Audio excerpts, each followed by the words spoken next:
Washington Hilton హోటల్లో కాల్పులు జరిగినప్పుడు అదే హోటల్లో కేఏ పాల్ ఉన్నారు. ఎప్పుడు అమెరికా వచ్చినా ఈ హోటల్లోనే ఉంటానని కేఏ పాల్ తెలిపారు. ఇలాంటి పరిస్థితి ఇంతకు ముందెన్నడూ చూడలేదన్నారు. అమెరికా అధ్యక్షుడికే రక్షణ లేదని, యుద్ధాల వల్లే ఈ దుస్థితి వచ్చిందని పాల్ అభిప్రాయపడ్డారు. ఎప్పటికైనా యుద్ధాలు ఆపి శాంతికి కృషి చేయాలన్నారు కేఏ పాల్.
వాషింగ్టన్ హిల్టన్ హోటల్లో కాల్పులు జరిగినప్పుడు అదే హోటల్లో కేఏ పాల్ ఉన్నారు. ఎప్పుడు అమెరికా వచ్చినా ఈ హోటల్లోనే ఉంటూ ఉంటానని కేఏ పాల్ తెలిపారు. ఇలాంటి పరిస్థితి ఇంతకు ముందెన్నడూ చూడలేదన్నారు.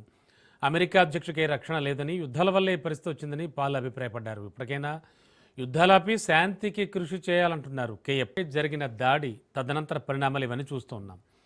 ఇక ఇదే అంశానికి సంబంధించి మరింత అదనం సమాచారం అలాగే విశ్లేషణ అందించడానికి మా ఇన్పుట్ ఎడిటర్ శ్రీకాంత్ సిద్ధంగా ఉన్నారు.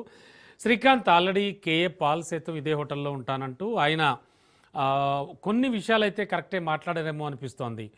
ఎట్టి పరిస్థితుల్లో అంటే ఇప్పుడున్నటువంటి సిచ్యువేషన్ ఇంతకుముందు ఎప్పుడూ లేదు అని బాధపడ్డారు ఆయన. అమెరికా అధ్యక్షుడికే రక్షణ లేకపోవడం ఇది ఖచ్చితంగా యుద్ధాల వల్లే అంటున్నారు. అండ్ ఓవరాల్గా శ్రీకాంత్, మనం ఇంతకుముందు నుంచి మాట్లాడుకుంటూ వస్తున్నాం ఈ ఇష్యూ మీద. ఆల్రెడీ ఆ దుండగుణ్ణి పట్టుకున్నారు. అతని